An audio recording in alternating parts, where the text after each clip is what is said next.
Bienvenue à vous, la team du digital marketing. Aujourd'hui, on va aller voir Zoom. Zoom qui nous permet de faire des réunions en ligne et d'animer des réunions en ligne. On va voir tout de suite combien ça coûte et surtout des trucs et astuces sur de mieux gérer encore Zoom et l'interface de Zoom. A tout de suite après l'intro.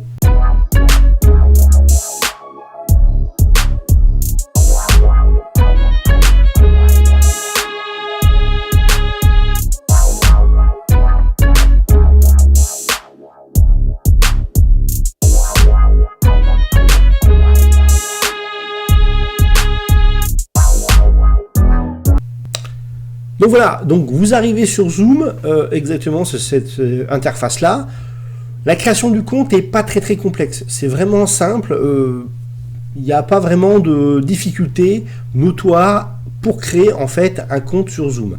Maintenant, comment on fait pour gérer son compte? Alors, mon compte, voilà, qui va nous permettre, donc vous allez voir votre profil, vous allez avoir un numéro personnel, le mail, tout ça, et votre capacité. Alors, sur ce sujet, vous avez en premier lieu, en fait, le type d'utilisateur qui va être basique. Donc, vous allez pouvoir faire, en fait, jusqu'à 100 personnes. Voilà. Donc, alors, si vous voulez monter en puissance par rapport à votre formule, vous avez, en fait, dans votre formule basique gratuite, donc il est gratuit au départ. Donc, le forfait de base n'expire jamais. Et vous pouvez animer un nombre illimité de réunions à la fois et il n'y a aucune limite de temps pour les réunions individuelles. Par contre, attention, dans cette formule basique, vous ne pourrez pas aller au-delà de 40 minutes pour les réunions de 3 à 100 personnes. Donc ça, c'est hyper important. Vous ne pourrez pas aller au-delà de plus de 40 minutes. Voilà, au-delà de 3. Donc quand vous êtes en face à face, il n'y a pas de problème, vous pourrez animer quand vous voulez, comme vous voulez votre réunion, mais dès lors que vous dépassez 3 personnes, à ce moment-là, c'est que 40 minutes. Si vous voulez monter en puissance au niveau du coût, vous avez à ce moment-là une offre pro qui est à 14 € par mois et par animateur. Voilà, donc ça vous permet d'avoir beaucoup plus de possibilités de faire de la réunion. Vous avez après une offre à 19 € au niveau affaires et entreprise qui est à peu près au même prix, mais il y a une petite différence, c'est que là c'est à partir de 10 hôtes, alors que là c'est à partir de 100 hôtes. Voilà. Donc, voilà un petit peu ce qui vous donne, voilà un petit peu les 4. Alors vous avez aussi une formule, si vous cherchez bien, vous allez trouver aussi une formule spéciale éducation. Elle existe, cherchez bien, il y a une spéciale éducation aussi qui existe. Alors, en résumé, on a le droit de quoi faire. Donc, 100 participants, 40 minutes, nombre illimité. Vous avez quand même aussi une assistance en ligne dans la formule gratuite. Donc voilà, allez, je reviens maintenant au compte. Vous avez vu le prix et combien ça peut coûter. On va aller voir un petit peu plus maintenant comment créer une réunion, comment programmer une réunion. Donc, je vais programmer une réunion en haut à droite ici. Voilà, donc je vais donner un nom à la réunion, description de la réunion, quand, à quelle heure. Alors attention à votre fuseau horaire, quand vous allez créer votre compte, pensez bien à créer un bon fuseau horaire pour que tout le monde soit calé. Sinon, ça va être un petit peu le bordel, on va dire. Voilà, donc votre durée à peu près, attention, limite de 40, et vous le rappelle, c'est pas mal fait. Vous pouvez aussi créer, en cochant ici, des réunions périodiques. C'est-à-dire, par exemple, si vous avez une réunion tous les jours, ou toutes les semaines, ou tous les mois, à ce moment-là, vous pouvez créer ce côté répétitif. Vous évitant, et ça c'est ma première astuce, de recréer à chaque fois des réunions. C'est pénible. Si vous avez des réunions ponctuelles, pensez à faire ce principe de récurrence et vous verrez, ça sera déjà pas mal. Vous pouvez aussi mettre un mot de passe à votre réunion pour qu'elle devienne un petit peu privée, si vous le désirez, un peu plus privée. Et vous pouvez activer ici ou désactiver l'audio. Alors ça, c'est important. Soit on fait des styles de webinars, avec le principe des webinars, et bien en fait, grosso modo, l'animateur, j'active la caméra, et le participant, je pourrais les désactiver. En fait, il n'y aurait que l'animateur qui serait vu, et moi me vois pas, ou les participants entre eux ne se voient pas. Il suffira de l'actionner. Ce qui nous permet des fois des problèmes de débit qui pourraient arriver avec certaines personnes, et on aurait un décalage de son ou de débit. Donc ça, c'est le deuxième conseil que je vous donne. Pareil pour l'audio, et vous pouvez aussi ouvrir l'accès à la réunion avant l'arrivée de l'animateur, ou c'est lui qui déclenche à ce moment-là la réunion. Voilà, et vous pouvez aussi couper le micro des participants, activer la salle d'attente, et puis enregistrer la réunion automatiquement sur un ordinateur local, c'est-à-dire que vous pouvez en fait garder cette réunion en mémoire si vous le désirez. Donc voilà, donc ça c'est déjà le premier cas de la réunion pour programmer une réunion. Après, vous avez aussi la possibilité de rejoindre une réunion. Donc là, c'est pareil, vous aurez un ID ou un nom de personne qui vous sera donné. Donc vous pourrez comme ça mieux le faire. Et là, vous aurez animé la réunion, donc avec la vidéo activée, avec la vidéo activée ou partage d'écran uniquement. Oui, parce qu'en même temps, vous pouvez aussi, bien sûr, partager votre écran pour qu'on vous voit. On voit votre écran parce que des fois, on a besoin de voir plutôt votre écran. Qu'est-ce que c'est que webinaire? Alors, webinaire, là, pareil, attention, c'est payant. Voilà. Hein, ça, c'est payant. Vous voyez, vous avez bien un module Edu qui existe. Là, vous allez retrouver tous vos enregistrements, soit en mode locaux, soit en cloud. Alors, si vous êtes en cloud, c'est payant. Voilà. Enregistrements locaux, ça sera sur votre machine. Voilà, tout simplement. Maintenant, on va voir du côté des paramètres. Alors, les paramètres, et bien en fait, c'est pour déjà paramétrer un petit peu tout ce que vous voulez faire avec la vidéo de l'animateur, la vidéo des participants. Donc, vous pouvez déjà mettre tout un petit peu en place directement par défaut ce que vous voulez faire. Bon, comme vous pouvez voir, tout n'est pas encore bien correctement, on va dire, traduit. Hein. Vous avez pu voir un petit peu. Voilà. Intégrer les mots de passe, exiger les mots de passe, désactiver les participants. Donc en fait, grosso modo, vous pouvez ici carrément préparer à l'avance tous les paramétrages. Donc à vous de voir ce que vous voulez faire. Donc là, en fait, plus on défile, plus on va voir un petit peu les autres principaux types de critères que vous voulez faire. Donc il y a énormément de critères. Je ne vais pas tous les faire parce que vraiment, c'est assez fou ce qu'il y a. Par contre, il y a un souci.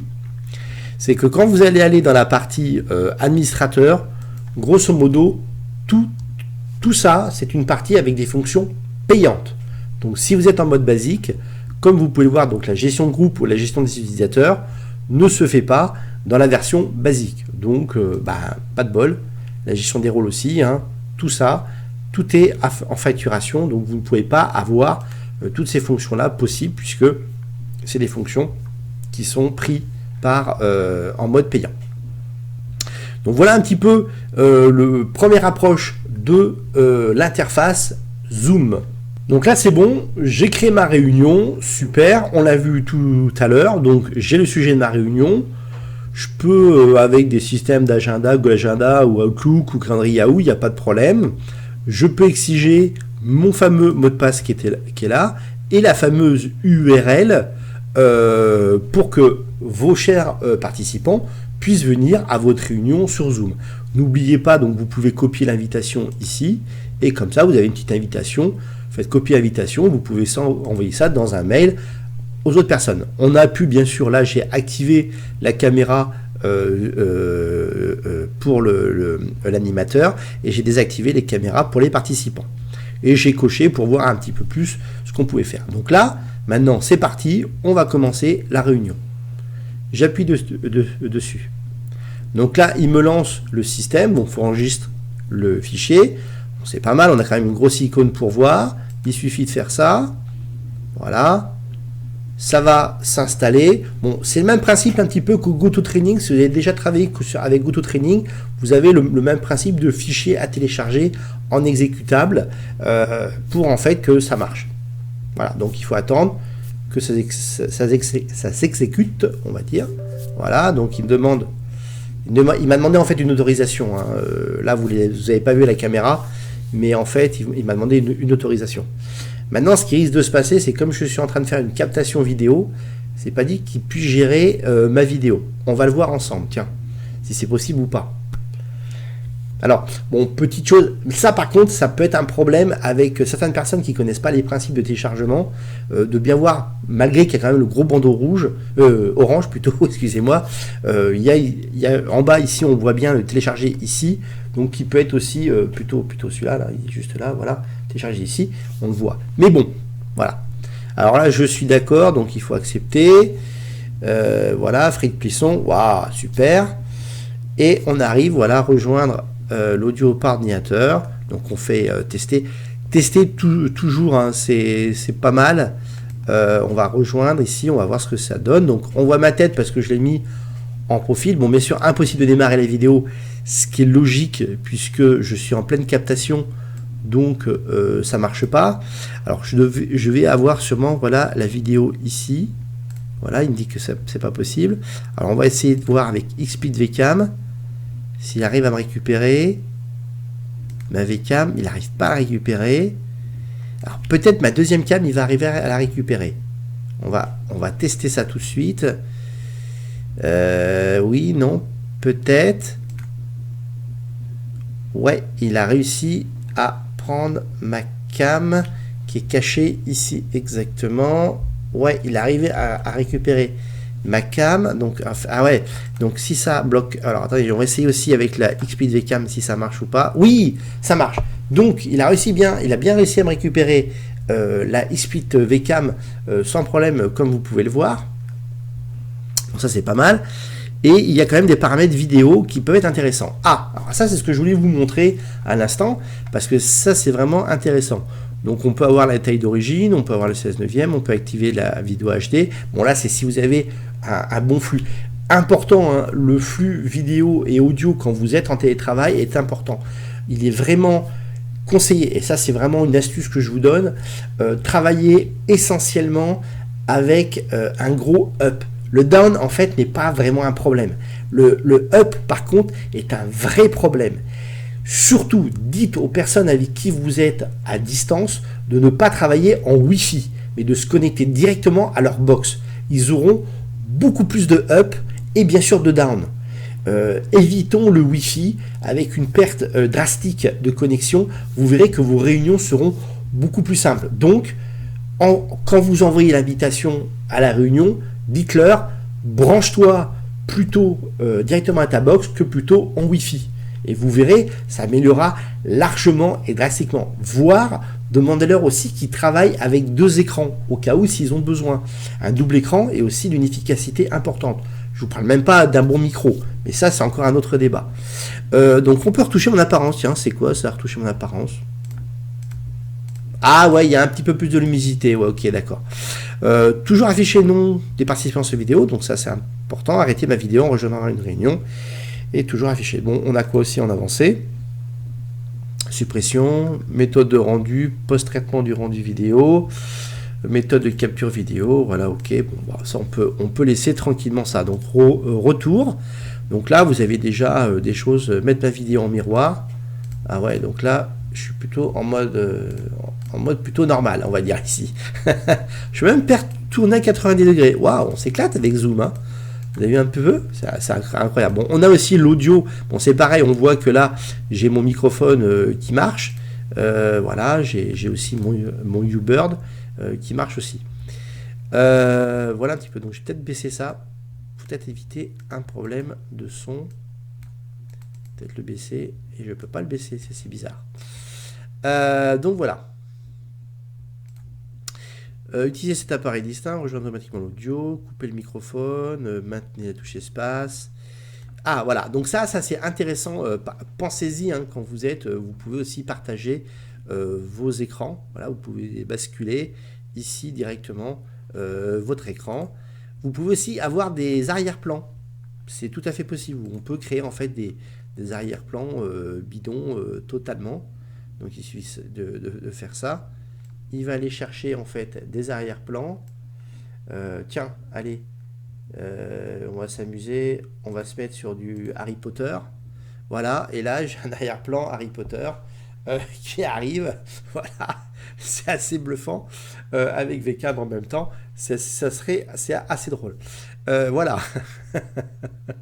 Voilà, je peux aussi travailler sur mettre la vidéo. J'ai un écran vert. Ah oui, donc là, voilà, l'écran vert, comme j'ai un écran vert, évidemment, c'est un petit peu problématique. L'enregistrement, donc ça vous permet de voir où va être enregistré votre fichier de vidéo. Donc on peut très bien enregistrer nos chères réunions en fait directement. Voilà, choisir un emplacement. On peut enregistrer la piste audio, hein, seulement que la liste audio, ou pour un monteur vidéo tiers, voilà, on peut faire un eurodatage. Les statistiques, bon, alors ça c'est plus technique, on va dire. Est-ce que j'ai une capacité, l'audio, la vidéo, partage d'écran, est-ce que les gens ont bien reçu tout ça? Ouais, ok. Et les fameux raccourcis. Alors là, c'est un truc de fou.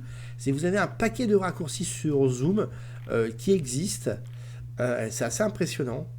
Vous pouvez très bien mettre des choses en place.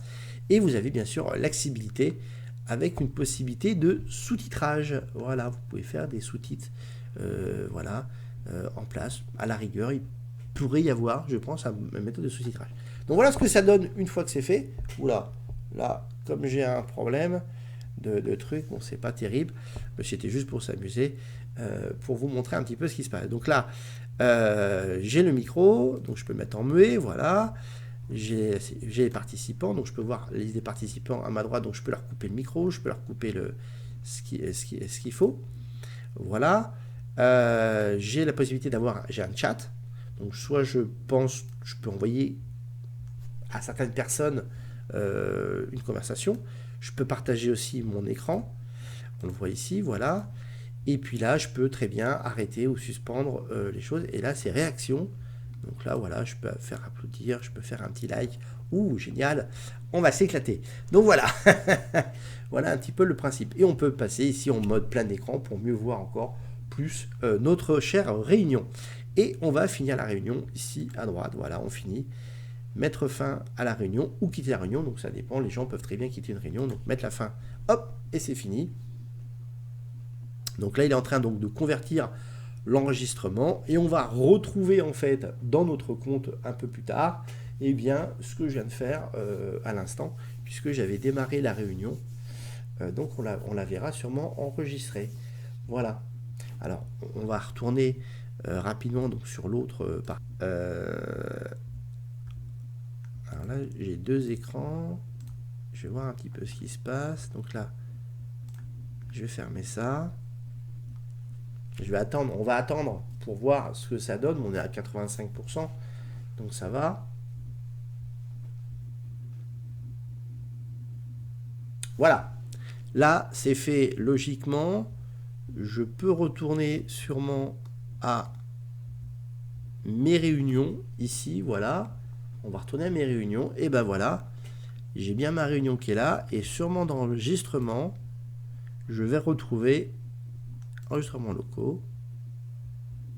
Donc, pour en finir avec Zoom, en synthèse de ça, prévoyez une bonne connexion, prévoyez un double écran, prévoyez aussi vos personnes qui soient aussi en bonne connexion pour favoriser vos échanges lors des réunions.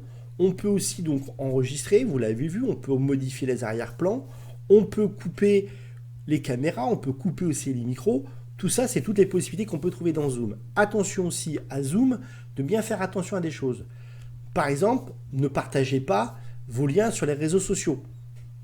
Lien de votre chère réunion. Sinon, vous allez vous trouver avec plein de monde qui vont arriver. Sinon, mettez aussi un bon mot de passe pour éviter ça. N'oubliez pas que dans le format basique, vous ne pouvez pas dépasser les 100 participants et 40 minutes de réunion. Donc, il faut vraiment préparer en amont la réunion, parce que si vous voulez rester dans un format gratuit, eh bien, préparez. Hein, et ne faites pas la réunionite aiguë, comme on peut le voir de temps en temps. Petite astuce aussi, activer la salle d'attente, par exemple aussi, au cas où si les gens arrivent un peu plus tôt. On peut aussi transférer, il faut le savoir. Donc, attention aussi au transfert, s'il y a besoin de transfert. Il vous reste maintenant plus qu'à tester Zoom. Voilà, tester Zoom. Mettez-moi des commentaires si vous l'avez testé, si vous avez aimé, si vous n'avez pas aimé. Moi, je travaillais pas mal avec GoToTraining. J'ai travaillé aussi avec d'autres outils de réunion à distance. Donc, dites-moi si vous avez encore d'autres outils que vous avez utilisés, que vous avez trouvé mieux ou moins bien que Zoom. N'hésitez pas à commenter. Pendant que vous y êtes, aux commentaires, lâchez des likes, lâchez aussi votre abonnement. N'hésitez pas pour me suivre pour d'autres vidéos sur plein de sujets, dont le web marketing. Merci à vous. Salut, salut!